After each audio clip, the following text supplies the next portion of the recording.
Assalamualaikum warahmatullahi wabarakatuh. Kembali Ragil Panjis Channel hadir ke ruangan Anda semuanya.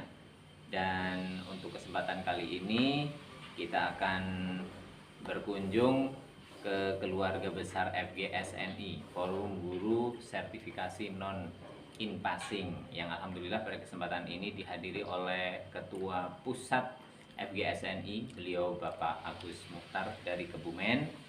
Dan beliau hadir dalam rangka memotivasi, memberi pencerahan terhadap teman-teman FGSNI khususnya Kabupaten Banjarnegara yang pada kesempatan ini sekaligus melaksanakan sosialisasi terkait dengan upload pengajuan SK In-Passing. Dan perlu teman-teman semua ketahui bahwa perjuangan FGSNI selama ini alhamdulillah sudah menghasilkan hasil yang cemerlang. Teman-teman Forum Guru Sertifikasi Non In-Passing Kabupaten Banjarnegara yang masih milenial maupun yang sudah manula yang saya hormati.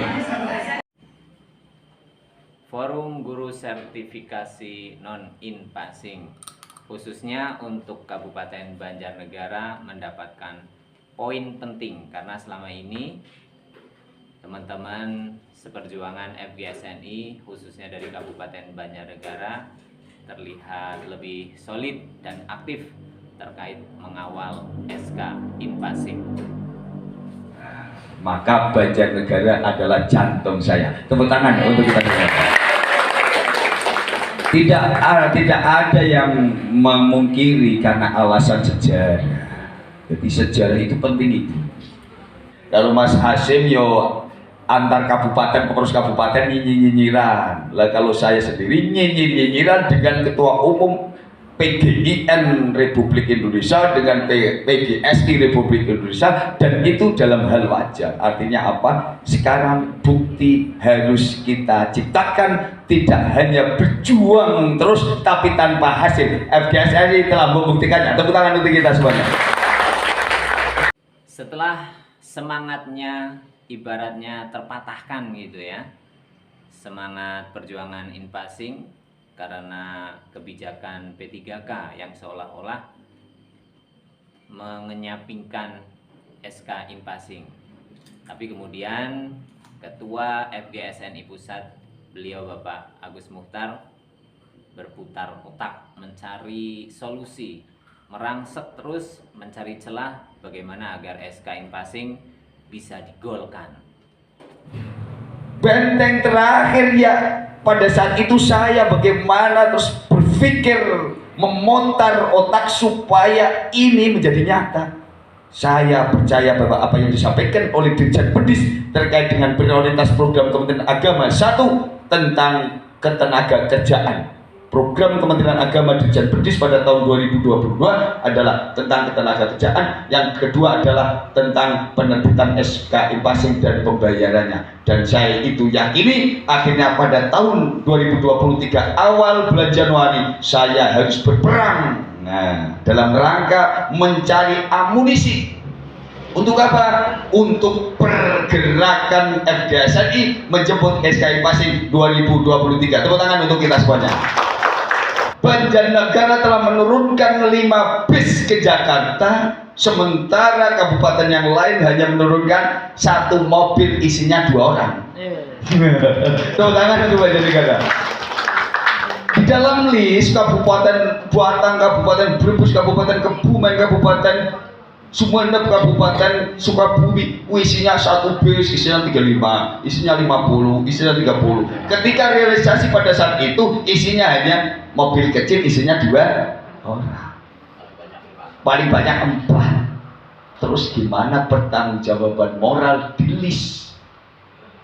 Oleh karenanya kita bersama-sama yakin, saya bersama Nanding dari Sumeneb sebagai sekjen, bersama Mas Teddy dari Sukabumi, bersama Mbak Lin, Mbak Isna sebagai sejajaran pusat, kita yakin bahwa realisasi program In-Passing bukan karena sebuah warisan, akan tetapi memang itu sebuah usaha kita bersama-sama. Tepuk tangan untuk kita bersama. Tidak ada yang bisa membantah. Saya dalam 2 minggu ini sering jabrian dengan Kasubdit GTK. Beliau Bapak Dr. Ainur Rafiq MAD. Dia adalah pembina FGSNI. Jenengan tidak bangga dengan FGSNI Kuala. Teman-teman semua yang setia menyaksikan tayangan ini, perlu diketahui juga bahwa FGSNI selama ini dalam perjalanan perjuangannya merupakan salah satu wadah bagi para guru-guru khususnya yang belum in-passing, menjadi wadah organisasi yang paling solid, paling valid, dan paling akurat. Orang nono lembaga keguruan di Indonesia di Kementerian Agama, yuk. Ada PGSI, PGIN, PGM, PGMI, PGNI, terus ada opo meneng itu MMMM, ada FGSNI, dan satu-satunya pembina kelembagaan keguruan yang ada di Kementerian Agama Republik Indonesia yang pembinanya adalah pejabat masih aktif eselon 2 hanya FGSNI, beliau Dr. Haji Ainur Rafiq. Tepuk tangan untuk FGSNI. Orang gampang, belas orang gampang. Guling rayu ya kalau bertombol. Dokter, yuk Mas Agus Lewat. Ini lembaga kita mau didaftarkan di Kemenkumham. Lah terus hubungannya dengan saya, ya kalau berkenan dokter menasihati saya. Sudah saya nasihati. Bukan itu maksudnya dokter. Apa? Ya jenengan sebagai penasihat. Udah tak nasihati. Hampir 1 minggu. Saya belum mengatakan bahwa jenengan mau saya tulis namanya di SK Kemenkumham FGSNI belum. Sampai akhirnya dokter, Mas Haji, minta dong tanda tangannya. Gue ngopo, tanda tangan. Akhirnya dia tanda tangan, difoto pakai WA, krek. Itu dia apa ya? Bukan ya? Mbak Iva hadir betul? Pak Iva.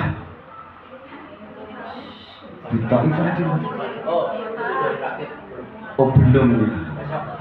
Buto Iva yang sudah kalau kategori manula. Jadi Bapak Ibu sekalian, saya potong dulu.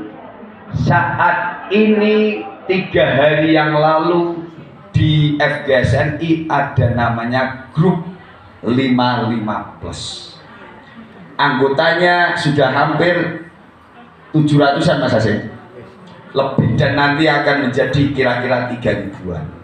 Itu dalam satu grup jumlahnya segitu.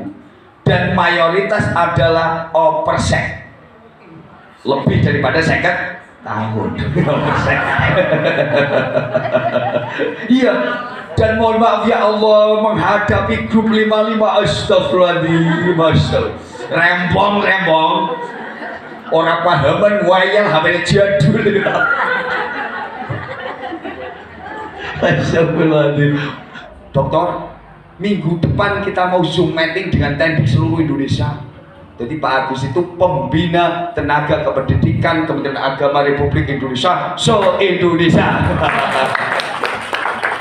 Loh, bilang apa dia? No action, no apa ya man? No action, no respon, kata Dr. Ainur Rafiq. Tidak ada aksi, tidak ada kegiatan, tidak ada tindak lanjut, maka tidak akan direspon. KMA, keputusan Menteri Agama itu bagikan pedang. Kayak peso silet. Rikon duwe peso, duwe silet, duwe alit. Orang tahu digunakan no ya.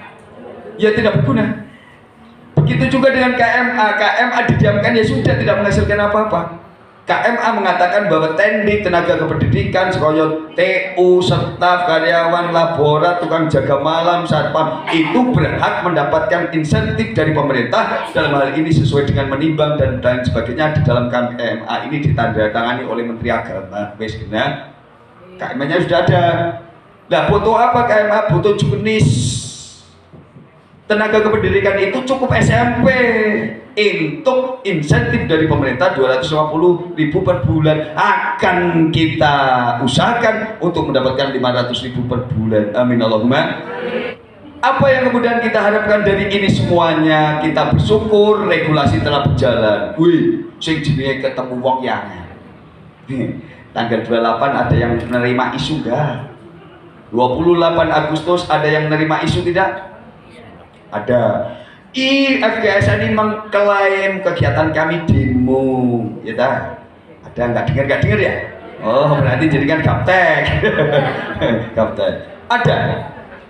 Jadi lembaga sebelah itu mengadakan aksi di gedung DPR RI dan itu sudah dilarang oleh Dirjen Direktur GTK Dr. Haji Muhammad Zian. Tolong jangan aksi 28 sampai tanggal 25 November, tolong jangan ada demo-demo di Kementerian Agama maupun tentang Kementerian Agama. Itu Pak Zen, Dr. Zen, Direktur GTK kepada Pak Hadi, Ketua Umum PGIN. Dan Pak Direktur GTK menyampaikan kepada saya, Mas Gus, pripun Pak Haji, tolonglah kayak koncomu PGIN, ojo kon demo. Siap. Dari teror, saya buat teror itu, saya buat banner merah tolak aksi 28 di Kementerian Agama. Padahal saya tahu dia nggak mungkin berani ke Kementerian Agama. Pakai banner tak lempar ke orangnya, dia tak lempar di grup pusat. Grup pusat itu ada ketua umum PGRI, ketua umum PGIN, ada ketua umum PGNI, ada ketua umum FGSNI, ada ketua umum PGIN, ada ketua PGNI, ada ketua umum PGMI, dan lain sebagainya. Di situ melihat Mas Agus dengan FGSNI yang melempar banner jues tolak 28 Agustus aksi. Itu masih ngeyel dilakukan sampai akhirnya saya nelpon Kanwil Haji Mustangin, Kanwil Jawa Tengah. Jadi ngesuk riko kowe, vervali riko kowe ya. Kowe nang kabupaten oleh admin di diijukan cetet, ada yang ditolak ya, ada yang sementara ditolak karena syaratnya kurang, ada yang ditolak karena memang umurnya ya, yang ditolak karena persyaratan kurang lengkap, ada yang ditolak karena umurnya ya. Itu tugas admin kabupaten. Setelah admin kabupaten itu meng-ACC, kemudian ada kanwil, admin kanwil, lo jadi kan lo santai, jangan lulus nang kabupaten belum tentu lulus di kanwil. Jadi ya gampang mana Pak? Makanya merapat ke FGSNI jelas, tepat dan akurat. Iya. Setelah di verbal di Jawa Tengah, verbal di pusat. Kan ada ya, hijau ya. Perjuangan FGSNI bukanlah perjuangan yang singkat dan terjadi begitu saja. Sudah banyak pengorbanan yang dilakukan oleh teman-teman dari pengurus pusat sampai di pengurus tingkat daerah. Dan tentunya tidak hanya berhenti di sini saja, karena masih ada agenda-agenda lain yang akan dilaksanakan oleh pengurus FGSNI. Yang salah satunya terkait dengan kebijakan SK Impasing yang membatasi usia 50 tahun. Artinya yang sudah 50 tahun ke atas sudah tidak bisa mendapatkan SK Impasing. Tentunya ini kemudian menjadi PR bagi pengurus FGSNI, bagaimana agar bisa diperjuangkan dan saudara-saudara kita yang 50 plus bisa kemudian mendapatkan haknya setelah tertunda sekian lama. Punya relasi di Kementerian Agama, Kemenkeu, Bangga, dan nanti kita akan buat relasi di PAN RB. Nanti apa yang diri kak? Botolnya perbuan, nanti orang paham nih kak. Bangga dua relasi, Kemenkeu dua relasi, Bappenas dua relasi, Kementerian Agama sebetulnya dolane kecean anak-anak. Siji meneng ya, saking gampang apa gampang? Kepresidenan itu relasi, siji meneng itu berapa PAN RB, karena PAN RB, rong minggu lah yuk. Gampang PAN RB karena rong minggu. Apa yang akan kita programkan PAN RB ya hubungannya dengan kepegawaian. Segala aturan itu ada di PAN RB yang itu tadi hasil dari perjumpaan teman-teman FGSNI Kabupaten Banjarnegara bersama Ketua Pusat FGSNI, beliau Bapak Agus Mukhtar, dalam rangkaian acara sosialisasi terkait dengan upload scan untuk pengajuan SK Impasing. Ikuti terus Ragil Panjis Channel agar kita bisa berbagi kabar, berbagi informasi yang menarik. Jangan lupa like, comment, subscribe. Wassalamualaikum warahmatullahi wabarakatuh.